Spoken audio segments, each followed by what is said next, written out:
proposta que eu fiz para vocês de usar essa segunda hora desses nossos encontros de maio para apresentar alguns conceitos fundamentais de psicanálise, mais especificamente da chamada nova psicanálise do M.D. Magno, que foi a pessoa com quem eu aprendi psicanálise. Eu comentei com vocês que já faz alguns bons anos que eu estou estudando psicanálise, e a minha professora que me apresentou, minha querida professora Nelma, que me apresentou muitos dos conceitos de psicanálise, que depois eu iria estudar cada vez mais e desenvolver, ela é uma estudiosa da obra do M.D. Magno, ela estudou muito com o M.D. Magno, e ele é um cara que eu considero muito importante na história da psicanálise. Para mim, a importância dele é análoga à do Lacan no século XX. O Lacan no século XX encontrou o campo psicanalítico precisado de muitas reformas. Então, assim, reformas no seguinte sentido: é preciso deixar pelo caminho aquilo que é sintoma de época, por exemplo, do final do século XIX, início do século XX, da Viena burguesa do Freud, o que era sintoma de época que foi se entranhando como se fosse o conceito fundamental da psicanálise. Isso tem que ser revisto e deixado para trás. Ao mesmo tempo, é sempre necessário resgatar ou retomar aquilo que há de mais fundamental com o pensamento psicanalítico. Senão acontece o caminho inverso. Aqueles nossos sintomas de época agora estabelecidos colocam um tipo de véu, um tipo de barreira, um tipo de fumaça entre nós que estamos interessados supostamente em estudar psicanálise, entender alguma coisa via psicanálise, e os conceitos fundamentais da psicanálise. A gente começa a misturar psicanálise com referências do mundo, com referências da moral estabelecida, com referências da militância política estabelecida, com referências dos valores que a gente herdou, seja de familiares ou de instituições religiosas estabelecidas. Então, é sempre necessário, eu vejo esse movimento de deixar para trás o que era sintoma de época e, ao mesmo tempo, fazer o esforço de resgatar e retomar aquilo que há de mais fundamental na psicanálise. Nesse sentido, pode passar o primeiro para nós?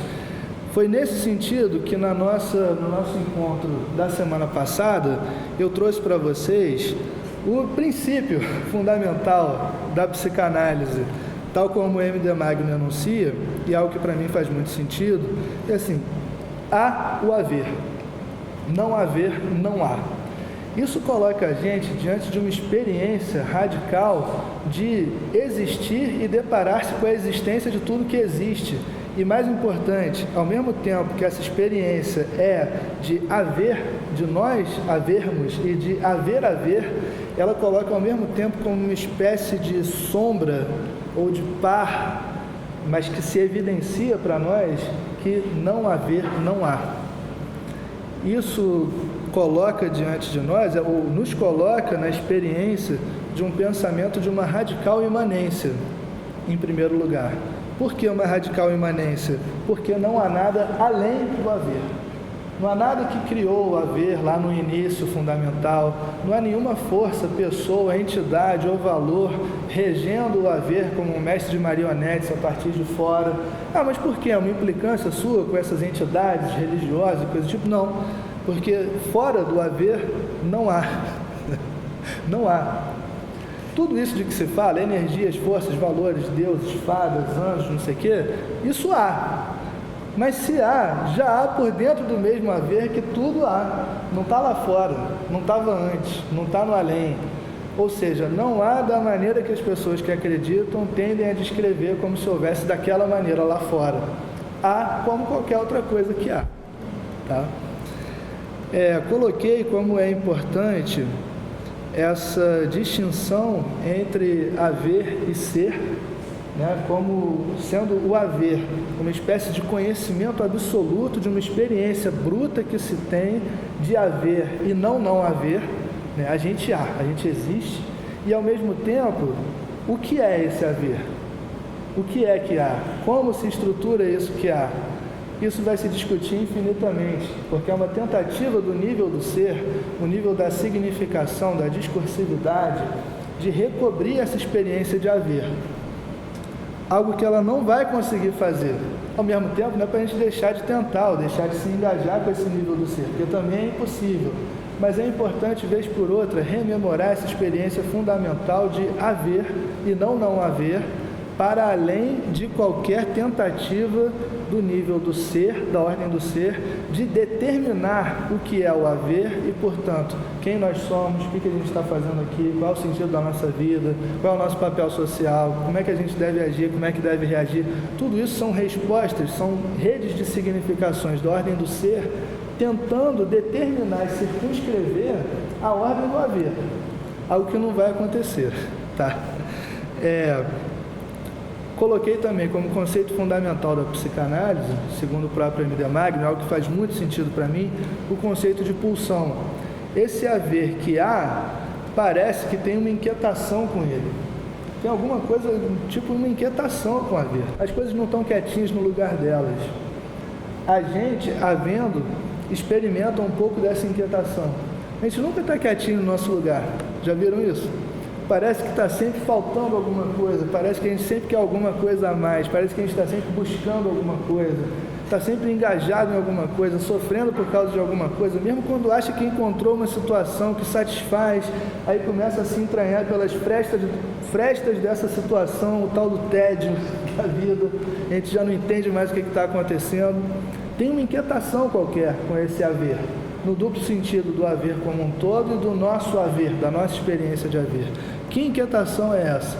O nome dessa inquietação é pulsão. Pulsão é essa força constante que comove o haver e que nos comove enquanto se move em direção a quê? Ao gozo absoluto. Um gozo absoluto que é absolutamente impossível. Nessa não relação, nessa relação que é uma não relação entre haver e não haver, há ali um corte bruto, intransponível, que é o próprio sentido do sexual para a psicanálise do M.D. Magno.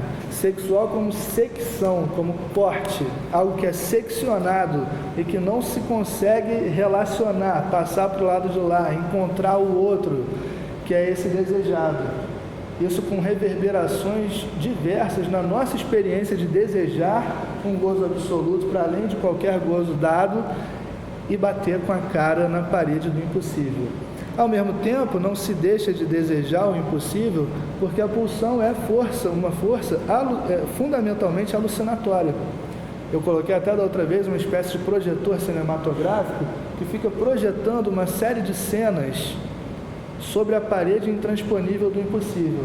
É como se nesse limite entre haver e não havendo, ficasse o tempo todo se projetando lá fantasisticamente, alucinatoriamente, diversas cenas que colocam a gente, para cada um, colocam a gente numa posição de onipotência, de gozo absoluto, de satisfação absoluta. Isso vai encantando a gente em torno da perseguição desses objetivos, como se eles fossem o objetivo absoluto, como se lá estivesse a satisfação absoluta.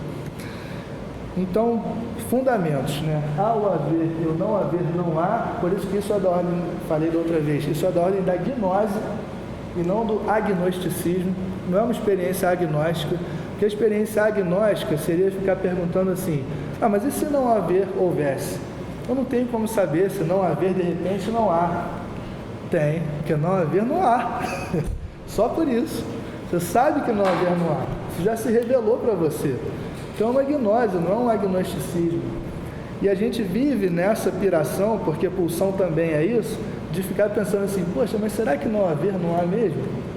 Será que esse objetivo aqui, esse objeto de gozo absoluto, não vai me trazer mesmo gozo absoluto?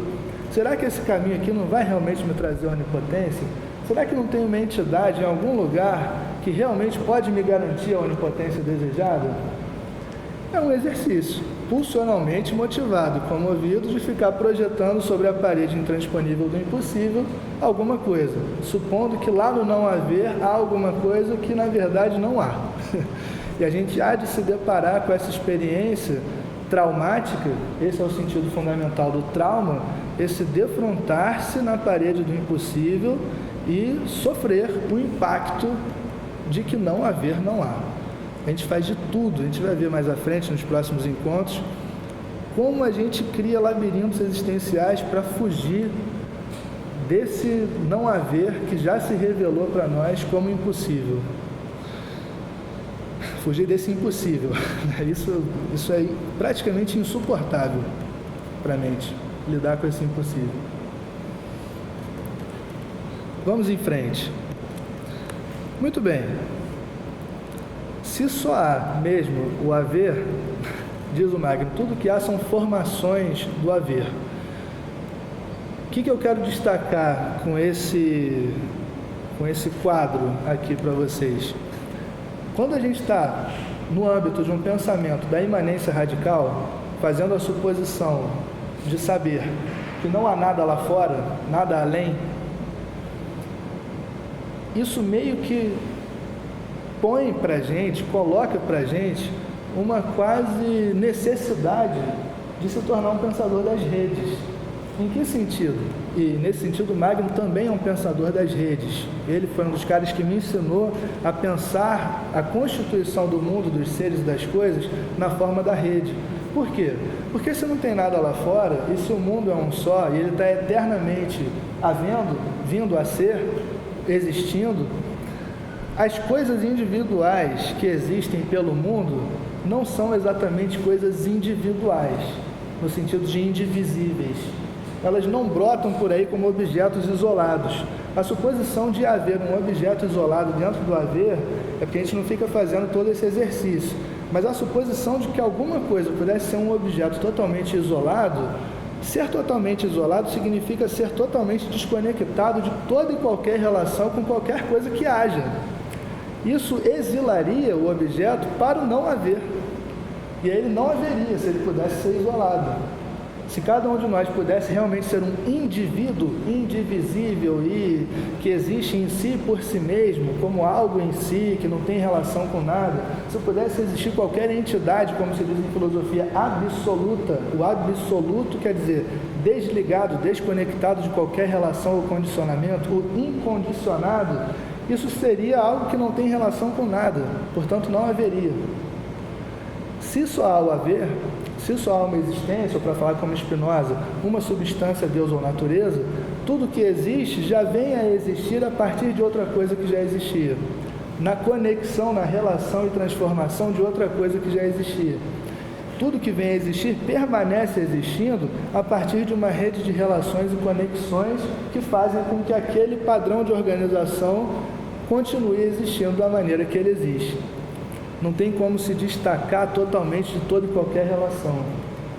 Tudo que existe, portanto, é uma espécie de rede de relações.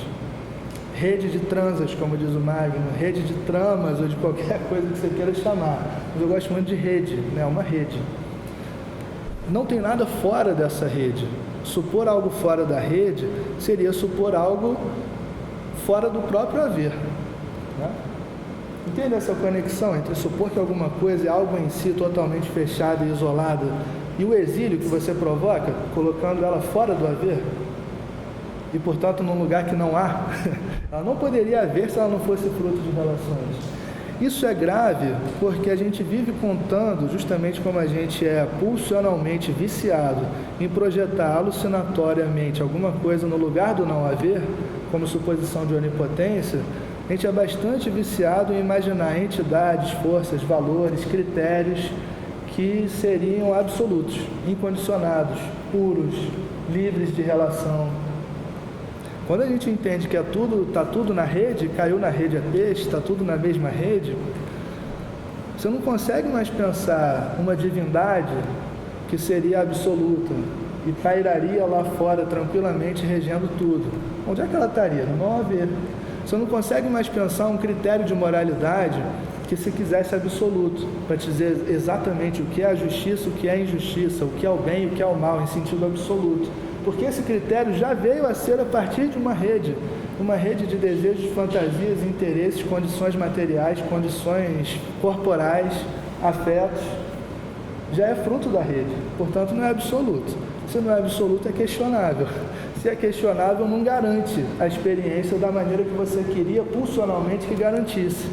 A mesma coisa, critério epistemológico, para decidir se uma coisa é absolutamente verdadeira ou absolutamente falsa. Essas coisas caem por terra quando a gente pensa no pensamento das redes. Noções absolutas de tempo e espaço, como discutimos aqui aquela vez, A rede não vai ter isso. Não tem muita garantia, né? Não tem garantia. Fundamentação absoluta, incondicionado, isso cai por terra no pensamento de redes.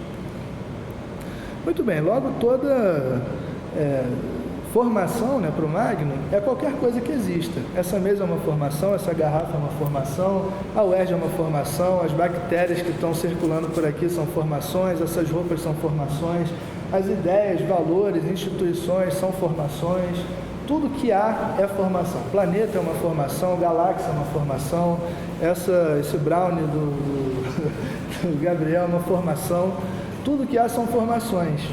É o que a gente chama em filosofia de ontologia plana. Não existe um nível do ser que seja hierarquicamente superior aos demais. Tudo que há são formações, em todos os níveis. O que varia são as escalas. Existem escalas maiores, menores, intensidades maiores, menores, mas tudo que há são formações. E toda formação é composta por muitas outras formações. Você não consegue, como nada é um objeto isolado em si mesmo, aqui nessa garrafa de plástico estão os fósseis dos dinossauros que andaram sobre a Terra e um resquício daquele meteoro que destruiu a vida dos dinossauros, fizessem com que eles soterrados no fundo de algum lugar fossem se tornando aquela matéria-prima que um dia ia se tornar fóssil e plástico e tudo mais. Tem uma rede aí atuando o tempo todo. Aí aqui estão ainda toda a industriosidade que transformou aquilo em plástico, que transportou isso e tudo mais, né? Tem uma rede enorme em cada formação. Você não consegue nem esgotar o mapeamento de cada formação. Muito bem. Dito isso, vamos pensar um pouco a composição do que o Magno chama de uma pessoa, né? O que seríamos nós. Essas formações do nosso tipo seriam compostas por alguns tipos de formações. O Magno, em geral, fala de 3 tipos assim, de formações, tá? Ou talvez 2, vamos pensar juntos. Importante, existem as formações primárias na nossa Constituição. O que ele chama de formações primárias? São aquelas programações biológicas, genéticas, comportamentais, que são biologicamente inscritas, inclusive esse desenho anatômico mais ou menos padrão da espécie, mas mais ou menos singularizado para cada um, que já impõe uma série de possibilidades e limitações. Só de ter brotado dessa maneira, com uma certa programação biológica, com um certo desenho anatômico, a gente não consegue sair voando por aí na hora que quer. Não consegue ficar morando embaixo d'água, se resolver. Para fazer um processo como esse, vai ter que construir artificiosamente, industrialmente, as condições para fazer outra coisa.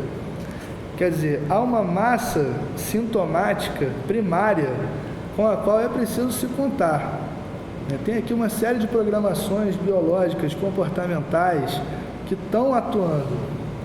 Não é tudo significação, não é tudo linguagem, não é tudo valor cultural. Tem aí uma massa biológica. Isso vem sendo amplamente mapeado atualmente, de maneira que quanto mais você mapeia a vida dos animais, mais você vê que eles têm muita coisa em comum com a gente. Quanto mais você mapeia a vida humana, mais você vê que tem muita coisa em comum com a vida dos animais.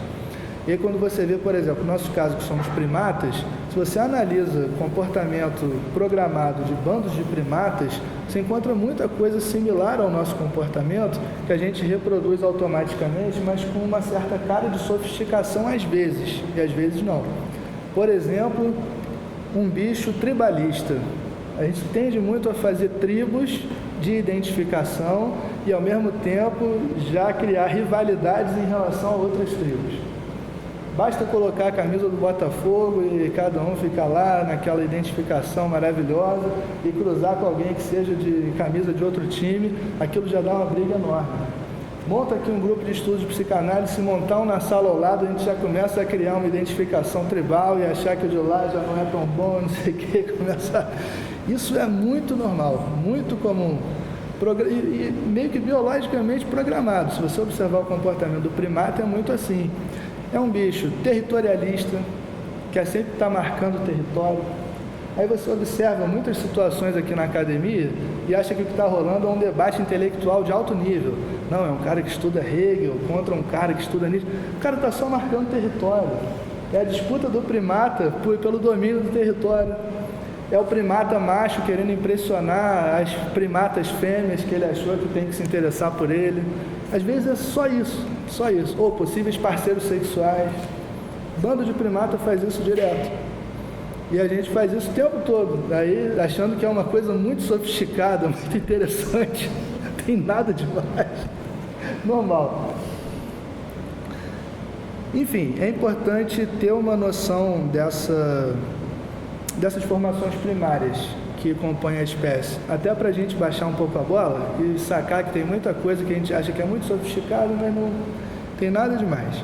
Eu coloquei essa imagem do espelho porque uma das vias para o Lacan desenvolver aquela teoria do estádio do espelho, que eu passei para você outro dia, você deve estar ligado para os seus estudos ali, é justamente uma sacada da chamada etologia, que é essa área que estuda o comportamento animal, a programação comportamental dos animais.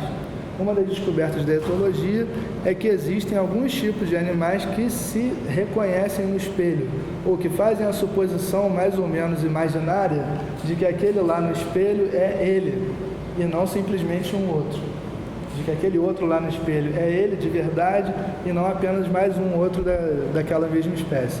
Tem alguns animais que fazem isso além da gente, a maioria dos primatas, golfinhos fazem, porcos, corvos, elefantes e tem alguns outros animais em teste. Isso foi importante em algum momento para o Lacan, mas não vou entrar nesses detalhes. Vai mais um para nós. Além das formações primárias, essas que derivam, de uma certa programação biológica, genética e do próprio desenho anatômico desse corpo, com suas possibilidades e muitas limitações, pelo menos para essa espécie é bastante claro que se desenvolveu todo um outro nível de relações com formações, de interações com formações. As formações que o Magno chama de secundárias, o nível secundário das formações. O que são formações secundárias? Tudo aquilo que depende do artificialismo industrioso que passa de alguma maneira por essa espécie. Então, objetos industriais, objetos tecnológicos, formações artísticas, ideias, valores, suposições, combinações, crenças, convenções, tudo isso é do nível secundário. Tanto esse celular, quanto essa garrafa, quanto esse conteúdo que a gente está aqui discutindo, tudo isso são formações secundárias. As formações secundárias entram em cena já fazendo rede com as formações primárias, que é o que já estava por aí antes das formações secundárias. Tá? Então, assim, digamos assim, tem um bicho que começa a produzir como secreção uma série de formações secundárias que já estão entrelaçadas em rede com as formações primárias deles. Mas só um minuto, Gabriel. Volta um pouquinho. Essa imagem eu achei legal porque tem de tudo. Tem tanto livro, quanto computador, quanto gente conversando, quanto umas divindades ali, pirâmide, tudo que é composição industrial, artificiosa, tecnológica da espécie é formação secundária. E há aí uma tentativa, só mais um minutinho, há uma tentativa de mapear justamente o que acontece com essa espécie que ao mesmo tempo é tão próxima das demais, em termos da sua animalidade, que aí está, a gente gosta de negar, mas aí está a nossa animalidade, mas ao mesmo tempo é difícil negar que com essa espécie entrou alguma coisa que acrescentou no nível de complexidade mundial, universal. Desde que essa espécie está por aí, e eu não quero nem só falar assim, sobre as performances da espécie, mas pensem no seguinte, desde que a espécie está por aí, uma pedra, além de ser montanha, além de ser pedaço de pedra, ela pode ser casa, ela pode ser aquelas pedrinhas preta e branca do calçamento da praia, ela pode ser brinquedinho para criança, ela pode ser arma, ela pode ser um monte de coisa.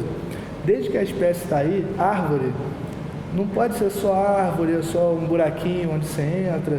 Desde que a espécie está por aí, árvore pode ser essa cadeira que vocês estão sentando, essa mesa que eu estou aqui apoiado, brinquedo, arma, um monte de coisa, enfeite, roupa, madeira pode ser de tudo. Então, é uma tentativa, mais ou menos precária, mas justa, de tentar mapear o que acontece com essa espécie, que fez proliferar mais um nível de complexidade diante do que já estava por aí, e que antes dela não aconteceu. Essa é a realidade. Agora sim, vai mais um. Aí aparece um conceito chave para o MD Magnum, que é a noção de originário. Vocês viram aí, primário, secundário, e o originário, na verdade, ele está entre o primário e o secundário, pelo seguinte: essa formação que ele chama de originária, ele representa com essa figura que é a banda de Möbius. A banda de Möbius é uma figura bem importante na psicanálise, é uma suposição de que o aparelho psíquico, ou o reconhecimento de uma competência do aparelho psíquico de não ser estritamente binário.